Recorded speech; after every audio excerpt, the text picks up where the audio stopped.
The very basic premise of Plants vs. Zombies is a variety of plants combined together creates a well-structured defense against a variety of opposing threats. But what if we just took that away and restricted ourselves to only one column, only allowing one plant per row? Can you still beat the game this way? The answer is no, because the game forces you to plant 2 pea shooters before sending any zombies in the first level of the game, hence it is impossible to beat Plants vs. Zombies with only one column. But wait, don't go yet. Since 1-1 is not beatable using only one column, we can modify the challenge. Can you beat Plants vs. Zombies with only one column from level 1-2 to level 5-10? Stick to the end to find out, because these levels get quite insane.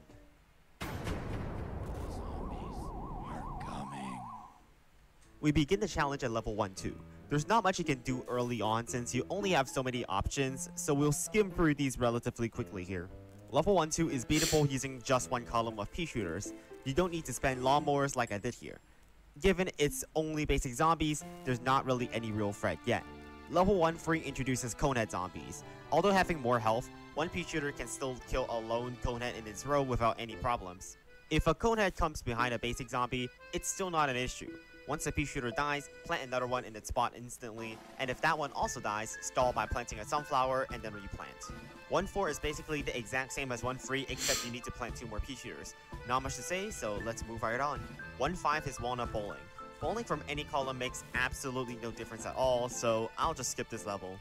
1-6 introduces the pole vaulting zombie. Do you see the problem here?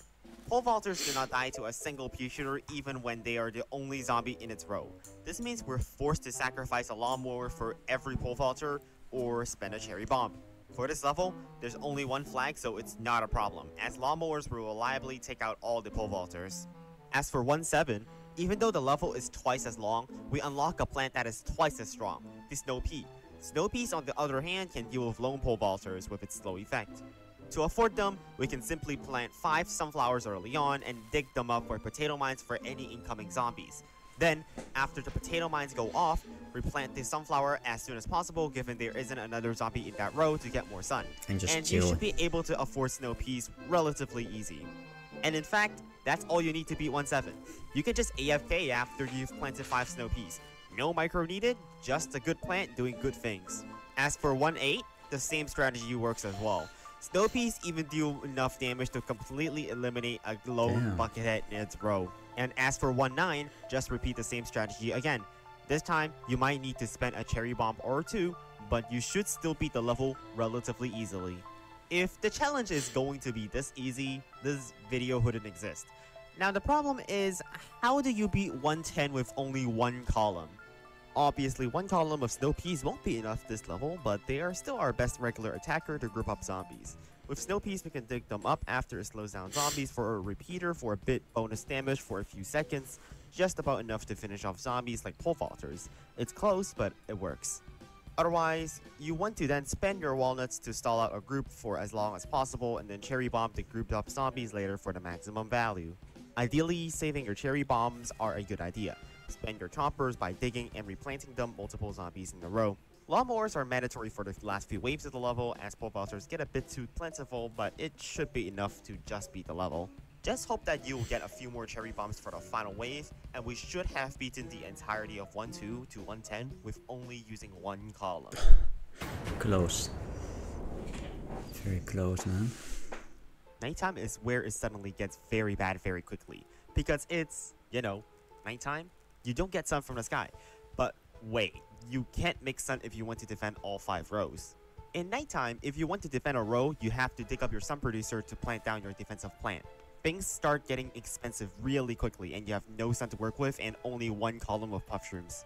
2-1 wasn't an issue, as it was only one flag, with only basics and newspapers. We cheesed it using just 2 pea shooters and puff shrooms. 2-2 is suddenly where it starts to become a huge problem. Even if you try, you can't make nearly enough to afford a snow pea in every row by the first flag. You can only get 2. And even if you try, the zombies are simply too plentiful. And even with sacking lawnmowers to get time to make sun, you don't get enough sun back to defend off everything. 2-2 begins what I call the tool-assisted part of playing this challenge. It's not impossible to beat the level, but it requires very perfect zombie spawns. We need partial RNG manipulation. Normally, you can't make separate save states to go back in time before a wave happens. However, I can make a backup file of the game from my file explorer and then replace that file with my checkpoint to go back in time whenever something undesirable happens. That is safe scumming in Plants vs. Zombies in a nutshell. The zombies spawned are always the same, but the lanes at which zombies will spawn can be changed by simply time traveling back to before where it spawned. Although you can say this is cheating, I'm here to determine whether it is strictly possible or not to beat the game with only one column. And everything that happens is within the realm of possibility of happening in one particular outcome. Yeah, that's So true. I started doing the painful process of reloading the same save file until I got a wave spawn in the way that was the most desirable for me. And it only took me 38 attempts to load the first flag into one scenario that had the ideal circumstances. I decided to gambit my first roll-on mower for some production. Then, for every wave Autism. afterwards, I still need to make a new backup file to return to that point in case anything bad happens the next wave. For example, I reloaded my save file for this buckethead zombie that was going to spawn in the first row initially. After time traveling, the buckethead zombie is now in our snow pea lane without needing to spend a potato mine. Save scumming is also useful for correcting mistakes. Initially, I couldn't kill the zombie in the third row, but with reloading, I placed my puff shroom fast enough eventually that was sufficient to kill the zombie. And that's the final wave of the level, so now I just need to load the save file until I get a good enough formation that I can deal with, and it's level 2 over.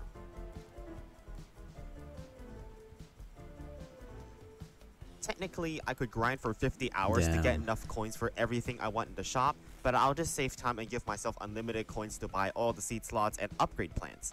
I'm doing so using PvZ tools, which I'll be using later as well for something else. Do Free is an incredibly simple level. Simply puff shrooms for every basic zombie, a potato mine for every cone head, and only one fume shroom is needed for one screen door before the final wave. 2-4, and now we have a new problem at hand. If you thought 2-2 was bad enough with us time traveling 38 times back into the past for one wave, prepare for the upcoming insanity. 2-4 has both pole vaulters and screen door zombies, and I think immediately you can see the problem here. If you pick Fume Shroom, not only do you die to pole vaulters, but also die to conehead zombies. If you pick Snow Peas, you're certainly not going to live against screen door zombies because they can't be slowed down. And obviously, you can't use both simultaneously because you're only allowed one plant per row. After more than 2 hours of safe scumming and trying to beat this level, I thought of a new way to make this not so 2 hours, unbearable by dude. introducing some more partial RNG manipulation. Introducing what I call the Foreseer. If we know what the next wave spawns deterministically from safe scumming, why can't we apply that to the whole level itself?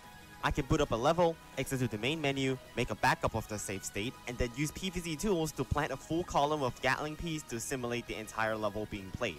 Beating the level using Gatling Peas would be illegitimate, but what is legitimate is we can look at what zombies will be sent at which wave number from start to finish of the level. Every time you boot up a new level, the zombies that will be spawned or seeded. So the same zombies will spawn every time we time travel to before the point where a wave is spawned. I can restart the level as many times until I find an alternate version of the level where the zombie spawn is favorable, then play it from beginning using the original save state. After a lot of searching, I found this variation of the level which was the absolute dream. From wave 1 to 19, there will be only 4 pole vaulters and 0 screen door zombies. I made a full spreadsheet to estimate the amount of sun I was going to be spending on every wave and calculate what the best combination of plants I should be using. Okay, this is just With our autism at this pre-game moment. preparation done, I began with the early game optimization. Every little bit of sun counts because you have essentially no margin for error in this challenge. This is incredibly ridiculous, and I highly suggest you to not attempt this yourself because it's an extreme waste of time. Yes. How ridiculous? To give an example, optimizing the first wave means the first zombie needs to not spawn in a row with some production. It took 6 reloads to just get the correct row for one singular zombie, which took 2.5 minutes. Now, scale that number by the number of every other zombie that is a possible changing variable. And there's 20 waves in total, including the final wave of this ridiculous time traveling. Hence, I will be skipping over explaining the process of safe scumming for the sake of the video. Otherwise, it will take forever to explain the 5 hours spent on safe scumming.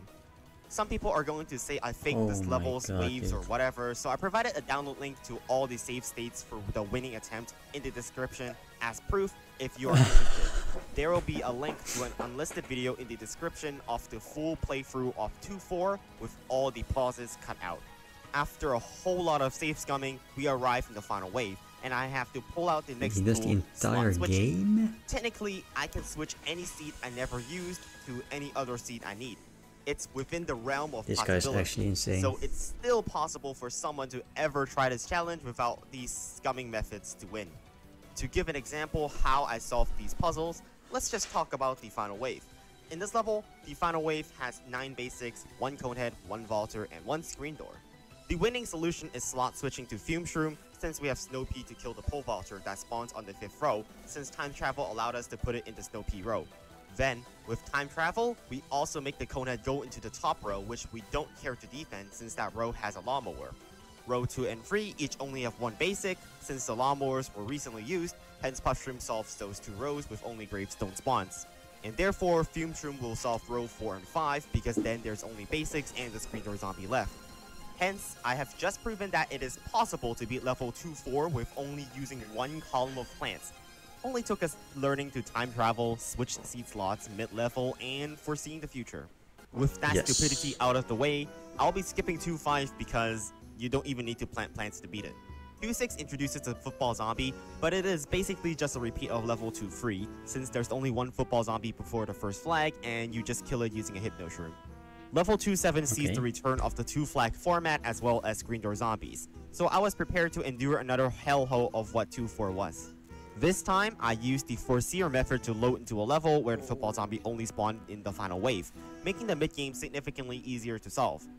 But this level is actually much easier compared to 2-4. You now have Hypno Shroom. Previously, it was impossible to defend a row without completely deleting your sun production. Now, Hypno Shroom means even though, yes, we still have to dig up our sun producer to plant it, the hypnotized zombie provides temporary defense for your sun producer. That means you end up profiting a whole lot more from replanting your sun producer. I actually ended up only reloading a total of 1 time throughout the entire level. Damn, the solution to the final wave is fairly obvious. Hypnotize the football zombie and that rows down the rest of the second row. Easy win. 2-8 is slightly tougher than 2-6. Instead of 1 plant against the special zombie, we need a Fume Shroom in the dancing zombie lane, 2 other attackers, and an Ice Shroom to kill it. Still should not be too much trouble executing that anyways. 2-9 is a bit more complex because of dancing zombies and took a few retries from the beginning to get right. Firstly, I used Foreseer to get as little dancing zombies, limiting its spawn down to just 1 at 2 waves before the final wave and 1 in the final wave. The first flag also took a lot of safe scumming to get right and optimal without errors, and the mid-game is rather tame because it's mostly micromanaging potato mines and hypno shrooms. Since I decided to kill the first dancing zombie with a lawnmower before the final wave, we need something else to clean up everything in the end. That plant is Doom Shroom. So, I reloaded the final wave until the first zombies from the graves are all basics, which died to Puff Shroom, so my Doom Shroom can clean up the rest. 2-10 is not that difficult, but very micro-intensive. The conveyor belt gets filled up with Gravebuster since we can't plant it, so we need to dig up Doom Shrooms before they explode to free up the conveyor belt. Yes, it is possible to do that, but you need to do it very quickly to make sure you don't lose a planting spot. Freeing up the conveyor belt is important to get enough Ice Shrooms so Fume Shrooms can kill off Coneheads and Dancing Zombies, as well as get more Hypno Shrooms against Football Zombies. I also suggest switching between Scaredy Shroom and Fume Shroom whenever appropriate. Switching to Scaredy Shroom when the zombie in the row is too far for a Fume Shroom. With only Football Zombies being a reasonable threat and Hypno Shroom taking care of that, this level should be pretty easily done.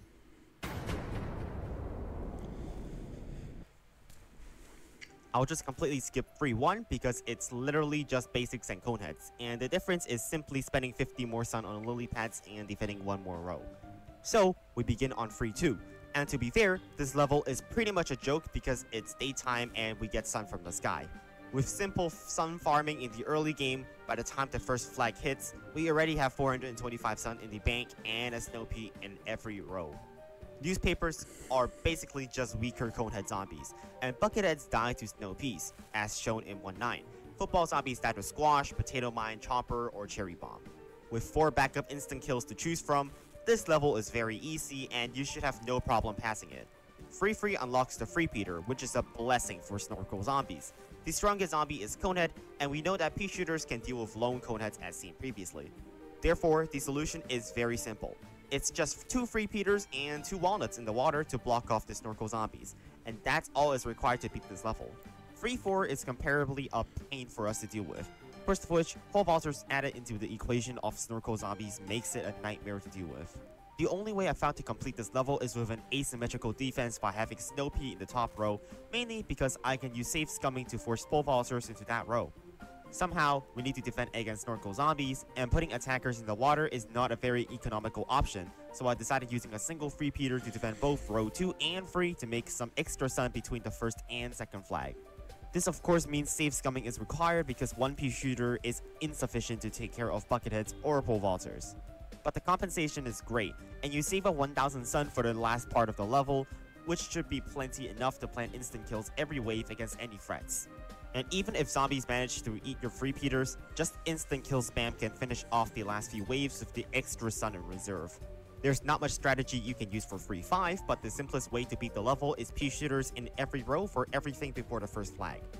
Then just walnut stall until the final wave. The waves get sent out extremely quickly this level in particular, so just using one walnut to block off the zombies is actually enough after your pea shooters are dead. Free 6 is where we get all 10 slots, Gatling Pea and Twin Sunflower. The early game is basically the same except using repeaters instead of snow peas because of zombonis. And you may not know this, but one repeater is enough to take out an entire lone zomboni on its own. If a bobsled team comes, upgrading to Gatling Pea easily solves the problem. Free 7 is a bit more complicated because it has free flanks and also snorkel zombies, but again, just a full column of repeaters is enough to defend up until the final wave again for the ground lanes. The very specific scenario you might not defend the ground lanes is buckethead spawning in the same row for 2 waves, which is extremely rare and can be easily solved as well by Jalapeno. Main issue is with snorkel zombies in the water, which in particular you just want to spend a Tangle Kelp after your repeater gets eaten. You gotta pray that they don't spawn too much, but it's really not that bad since pole cleaners will do the majority of the work for you. This level is very easily beatable without the need for any assisting tools. Free 8 is where I started using Twin Sunflower in the water lanes because yes, they do give a profit thanks to the zombies not spawning there early on. Dolphin Riders is where things start to get interesting. The pool lanes are essentially impossible to defend using regular attackers since Dolphin Riders move at such fast speeds. The only way to kill Dolphin Riders is 1. Use your pool cleaner, or 2. Spend an instant kill, which explains why I have Cherry Bomb, Jalapeno, and Tangle Kelp. Free 8 is relatively short, so even with 4 Dolphin Riders, you should still beat the level with relative ease. Free 9 might look very difficult on paper, but honestly, it is actually pretty trivial compared to any other nighttime level. The way to counter the zombies in the pool is by simply using instant kills, since digging up repeaters for instant kills against Dolphin Riders will obviously lose a lot of sun. And yes, it is sufficient to do so with just Squash, Tangle Kelp, Cherry Bomb, and Jalapeno. The natural generating sun is enough to fund all the sun required to plant instant kills. You might need to restart once or twice to beat this, but overall there shouldn't be any issues. All things set for Free 7 apply for this level in the ground lanes. Free 10 is the only free flag conveyor belt level we will have to play, and as expected, it is much more difficult compared to all the other conveyor belt levels because of the length. You have no other options other than Free Peter as your attacker, and you can pretty much survive up until the second flag with them, spending an occasional Jalapeno on bobsled teams. Your top priority is keeping Tangle Kelps for the water lane special zombies. You also have secondary counters like Squash for the snorkel zombies and Tall Nuts to block Dolphin Riders. Unfortunately, if you're just a bit unlucky, you'll get overwhelmed by them after the second flag because of how plentiful they are at this level. And yes, it is expected that the density of zombies this level is simply too high, so my method of winning is praying to RNGesus that he will give me more instant kills instead of spikeweeds. And regardless, your conveyor belt is most likely just going to completely fill with garbage lily pads and spikeweeds, so you want to use your lawnmowers as late as possible. I used mine on the second attempt on just the wave before the final wave, and as a side note is that beware that bobsled teams can still spawn in lanes where lawnmowers were just used. So just make sure you can stall them or kill them straight away and you should be good to go in the final wave.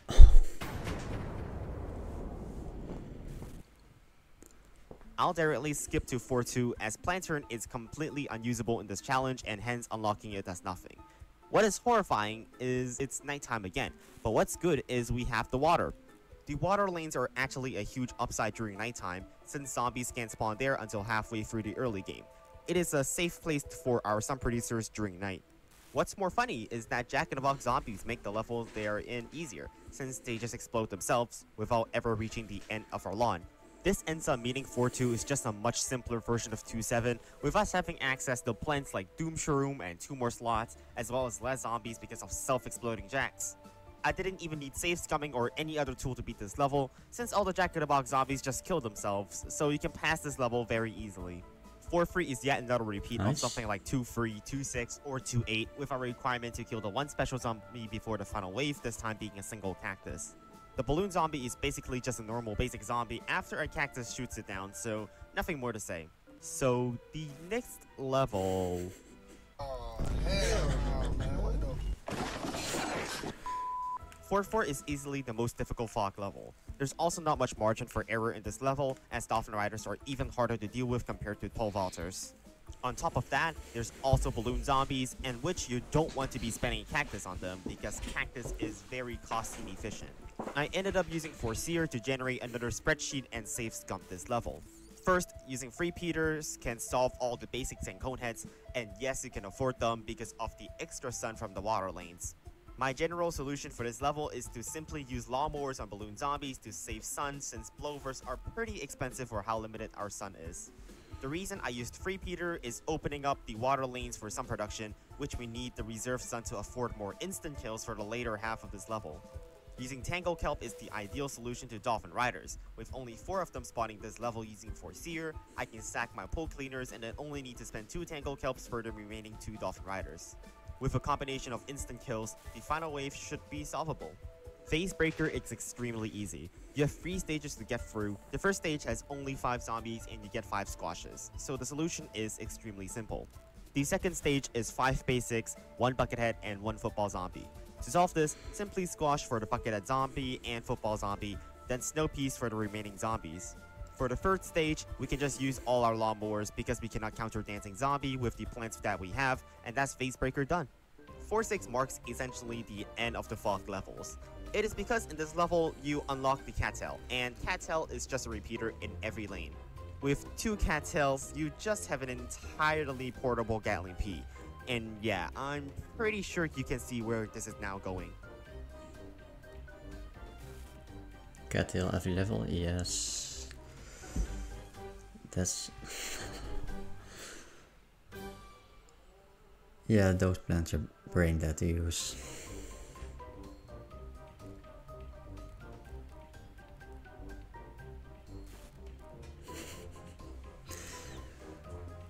Okay, one more world to go. Just a roof, right? A roof.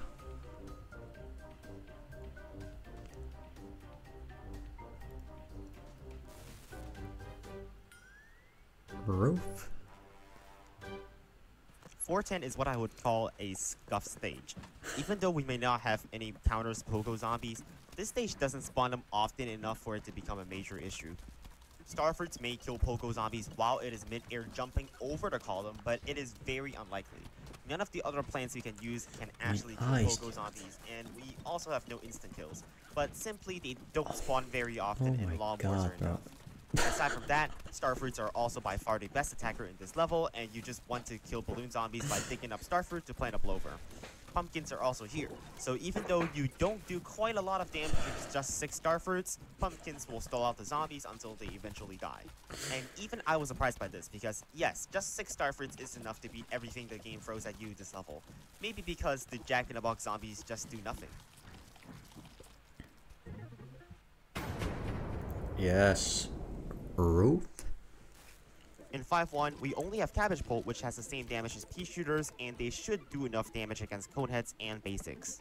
However, a different thing is now we have Pumpkin to protect our plants, so it's a whole lot simpler even when our attacking plants doesn't do enough damage. This level is fairly easy to complete. 5-2 sees the return of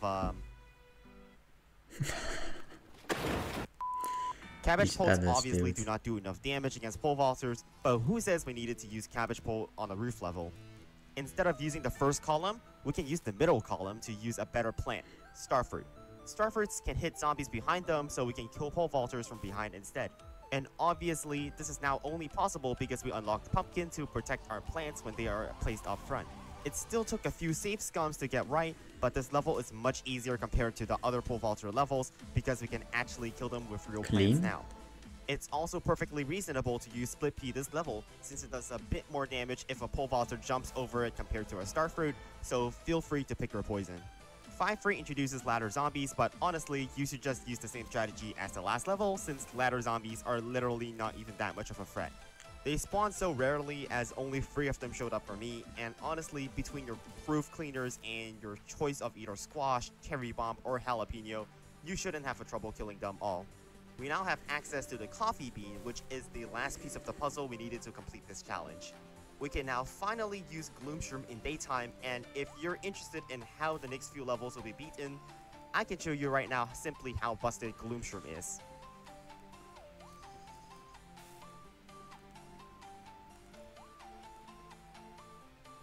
Yeah, basically you don't need to do anything other than just plant pumpkins, and you have a reserve of like 1,000 sun even with only 2 sunflowers. So yeah, there's not much you can do for strategizing to beat this level either. You just simply dig and replant choppers if there's a zombie eating the pumpkin or just cherry bomb. I'm not sure what needs to be said, but the level is pretty straightforward and the additional help from cherry bombs are enough to take care of practically everything. Catapult zombies are introduced in 5-6, which yes, we cannot use Gloomshroom for them, but we can just use basically any straight attacker on the roof instead. Using the straight attackers on the 5th column is more strategical this level to make sure that you have some pad or flower pots in the back to tank for the catapult zombies.